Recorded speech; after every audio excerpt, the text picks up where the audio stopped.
કેમ છે નાયરા? બહુ લાંબા ટાઈમ પછી? ઓ કાલે ચૈત્ર સુદ પૂનમ છે. કાલે શું છે ખબર છે તને? અરે વાહ, હનુમાનજી વિશે જાણે છે બધું? તો થોડા સવાલ જવાબ થઈ જાય તો શરૂ કરીએ. તો હનુમાનજીનું સૌપ્રથમ નામ શું હતું? એમની પાસે એક શસ્ત્ર હતું, એમની ગદા. એમનું નામ શું? ગુડ. પછી એમના માતા પિતાનું નામ? અંજલિ. ગુડ. પછી એમનું નામ હનુમાનજી કેમ પડ્યું?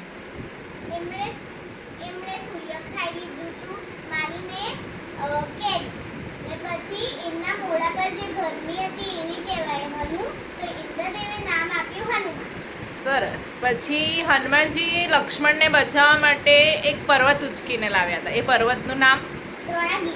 કેમ પર્વત લાવ્યા હતા ઉચકીને?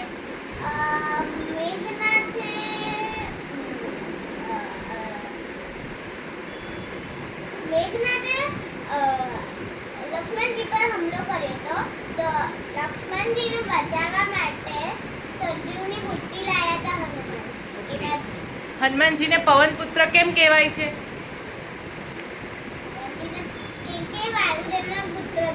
હનુમાનજી કોના ભક્ત છે? ઓકે. હનુમાનજીને ચિરંજીવી રહેવાનું વરદાન કોણે આપ્યું? હનુમાનજીની ખોવાયેલી એટલે ભૂલાઈ ગયેલી વિદ્યા કોણે યાદ અપાવી હતી? હનુમાનજી કયા સ્વરૂપે શ્રીરામને જંગલમાં સૌપ્રથમ મળ્યા હતા? હનુમાનજી કોના અવતાર કહેવાય છે?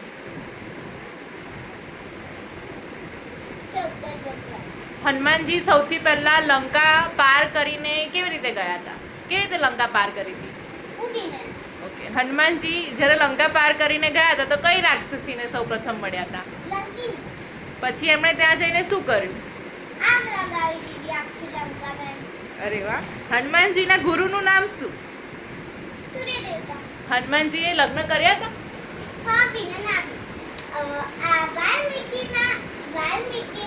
વાલ્મીકીની રામાયણમાં બનાય કે એ બ્રહ્મચાર્ય હતા, પણ સાઉથના લોકો એવું માને કે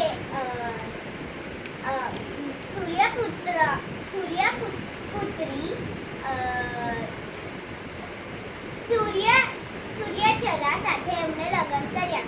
કેમ? કેમ કે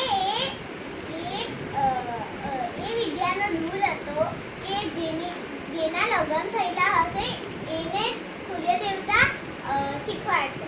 ઓહ ગુડ. તો પછી સરસ. હનુમાનજી કોની રથની ધજા પર બિરાજમાન હતા? અર્જુન. ગુડ. હનુમાનજીના પુત્ર હતા અને હતા તો તેનું નામ? શું નામ? મકરધ્વજ. અરે વાહ. તો કેવી રીતે પુત્ર થયો હતો? એ તો બ્રહ્મચારી હતા. એમના પછીના તો એમના પછીનાનું એક ગુણ એક મગર પર પડ્યું તો મકરધ્વજ ઉપલબ્ધ થયો. સરસ. પછી છેલ્લો ક્વેશ્ચન અને છેલ્લો સવાલ. હનુમાનજીના ભાઈ હતા? કેટલા? 5. તો એમના નામ ખબર છે તને? હા. બોલો. ગતિમાન, શ્રુતિમાન, ધૃતિમાન, મૃતિમાન, મતિમાન અને કૃતિમાન. અરે વાહ, સરસ. તો હનુમાનજીને બીજા સૌથી સરસ નામ કયું છે જે તને ગમે છે? બજરંગબલી. અરે વાહ. જય હનુમાન, જય શ્રી રામ. જય હનુમાન, જય શ્રી રામ. બાય.